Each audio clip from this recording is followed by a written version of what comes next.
and welcome back to Ori the Blind Forest. Last time, we died. We got better, though. Yeah, we got better, though. Thanks, Dad. But, now go save the princess. And by princess, he means the entire continent. So, yeah, right now, we're just traversing through a bit more of this, this dead, rotting forest. And right there, we did see like a small experience container. Those are hidden throughout a lot of the land, and they are extra ways for you to gain ability points. A lot of them are very well hidden. And see right there, that guy died from us leveling up.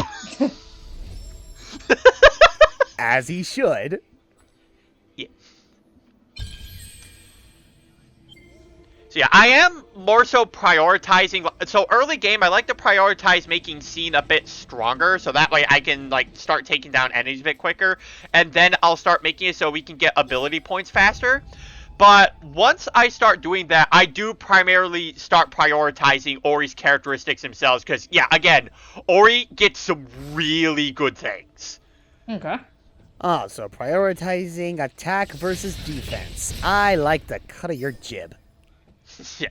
Well, yeah, no, like, once I do get Ori up to a certain level in terms of his strength, yeah, I do start paying a bit less attention to attack, primarily because if there is one thing I will give this game for, it is that, you know, the combat is probably the weakest part of the game, just because everything you do in terms of combat is just seen doing everything. But, you know, that clearly isn't the primary point of the game, which I can understand. Ah, okay. But, yeah, here we have ourselves a Spirit Gate, which, we got the 2 keystones for it.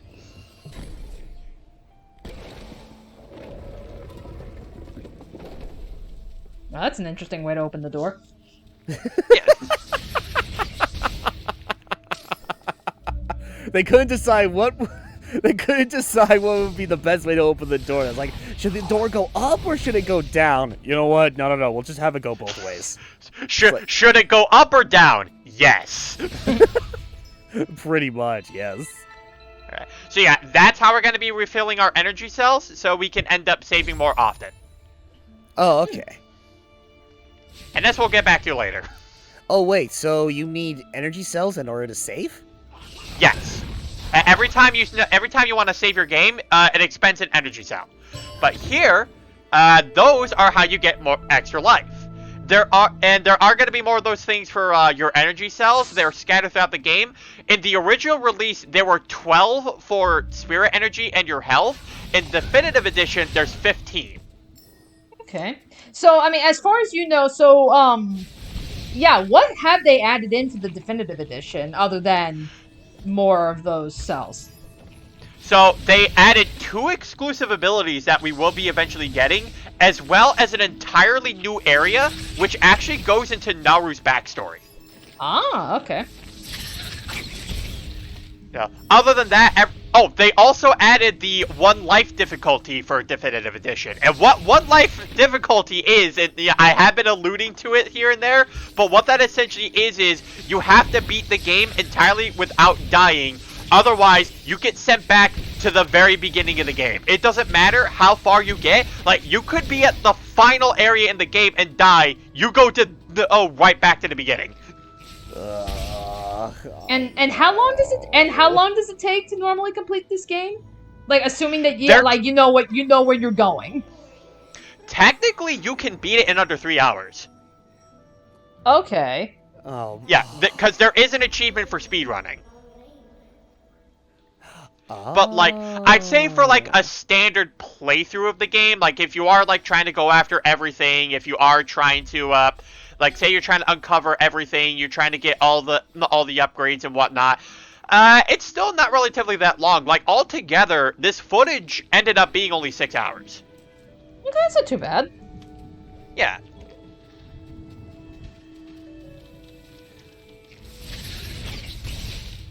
Okay, and do the enemies respawn? Yes, they do. Okay. Yeah, so if you do want, you can grind experience off them this way if you want, I wouldn't recommend doing it though as your grinding method, because because as you go deeper in the game, it does take a very long time to grind that way. Gotcha. And there are plenty of spare ability orbs you can pick up if you're able to find them along the way. Some of them just straight up level you up if you collect them. Yeah. So Rekindle, I really like this early ability because now we can use our previous save spot as a means to save our game instead of having to constantly create a new one. So say if you know how exactly to get to that last spot that you saved at, you can get there, save, and not have to bother wasting an energy cell creating a new save point. Okay. Oh god, I still can't get over like just how brutal the one life mode is in this game. Because it's like okay, no joke. It's like okay, look, putting aside the irony that Ori and the Blind Forest was a Microsoft, exclusive, right? But it's like, no, I'm seriously getting some Halo vibes from that, if only because it's like, okay, yeah, it's literally just like how it is when you enable one of the skulls in like any of the Halo games, like Halo 3, for instance, the Iron Skull. It's like with the Iron Skull, it's essentially just like how it is with One Life mode if you're playing it on your own specifically. You die at any moment in the level, regardless of how far you get. If you're playing solo or whatever, then that's it. You're restarting from the very beginning. But One Life mode in this game, oh my god, this takes it on a whole nother level, because with like levels in Halo, it's like obviously they don't last for like 3 hours or whatever, but it's like we're talking about like a full-fledged game like at any point. So it's like, God forbid you're going through this game in particular, right? You're literally at the end, you die, and then you start at the beginning. It's like, so yeah, we got ourselves a new ability. We got ourselves the wall jump. So we can just go Mega Man X up in this and just scale up walls. Is there a limit to how to the wall jump, or it's just nope? He can just go. Yeah, you can just go. Well, all right then. Oh yeah. So exactly like how it is with Mega Man X. Yep. Go away, frog. There seems to be a thing in the back. I wonder if we'll be alluded to that sometime later. Yeah, we will. Seriously, stuff like that can just not be ignored. I mean, come on. Yep. Oh, so nice try, game. I saw that. Oh yeah, like pulling off some Rayman Origins, Rayman Legends kind of stuff. Oh, yeah, there's a lot of instances in this game where it does give me serious Rayman Origins vibes. Yeah, it's like I think the art style with this game is just one thing, but secrets like that, where they make it seem like it's blending in with the scenery, but in actuality it's a secret pathway to get to, well, of course, a secret. It's like, all right, I see what you're trying to do there. Fool me once, shame on me. Oh yeah, but no, there are some hidden spots that are just downright nasty, because there are some points where, like, I'm looking for an object, and I'm just like, where is it? Then I'll see a secret path in the passageway, and I'm like, I never noticed this! Although, granted, there is an upgrade you can get, like, along the ability tree, where Ori can actually sense hidden areas. Oh, huh. Yep. Alright, and also, yeah, this is how we're gonna handle the map system in this game. So, that map stone fragment, so, that one giant slab of stone that we saw earlier that had a missing piece in it, we're gonna put that thing in it, and that's gonna fill out our map. Now, the cool thing about this game is that you don't necessarily need to do this to fill out the map. As Ori traverses throughout the land, the map fills itself. Just doing this, however, reveals the entire map. And as you see there, areas that are faded in black are areas you have not visited yet. Okay. Yeah, that's definitely reminiscent of Hollow Knight, because Hollow Knight's the same way. Like, you can fill the map out as you travel, or you can go find the guy that can actually. I think it's like you pay him for maps, and he will hand you the map of like, oh, here's the map of the next area, and it's like, yeah, same thing. Like, there's the outline for it, but it's technically filled out when you actually visit it.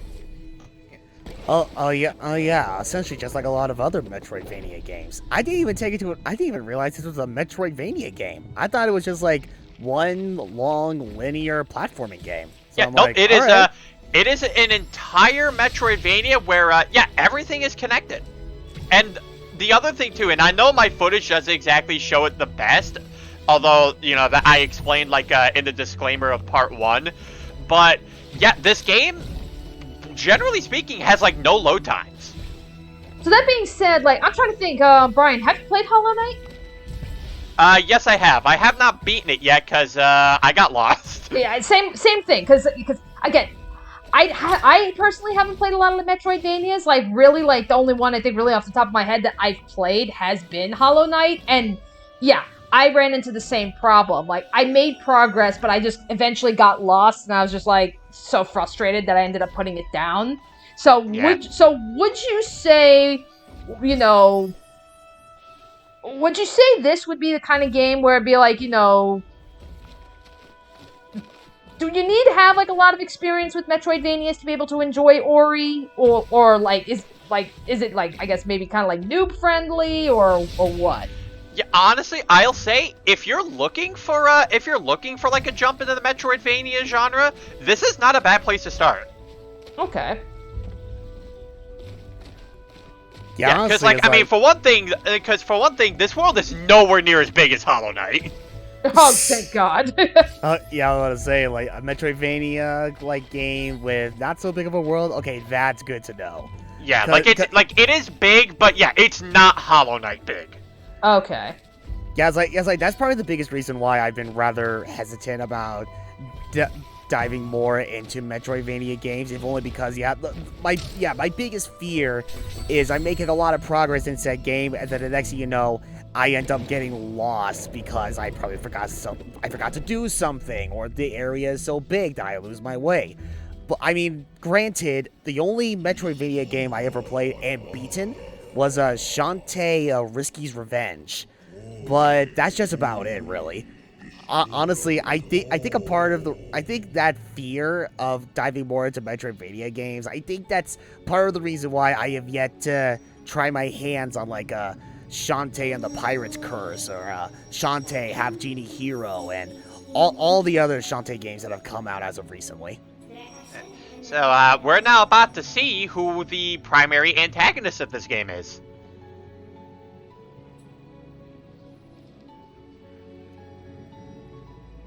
It's the wizard Teensy. I knew it. Knowing you, Ryan, you're probably not gonna like who our antagonist is. In what regard? You'll see.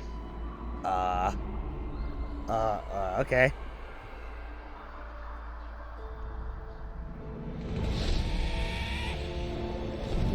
Clockwork!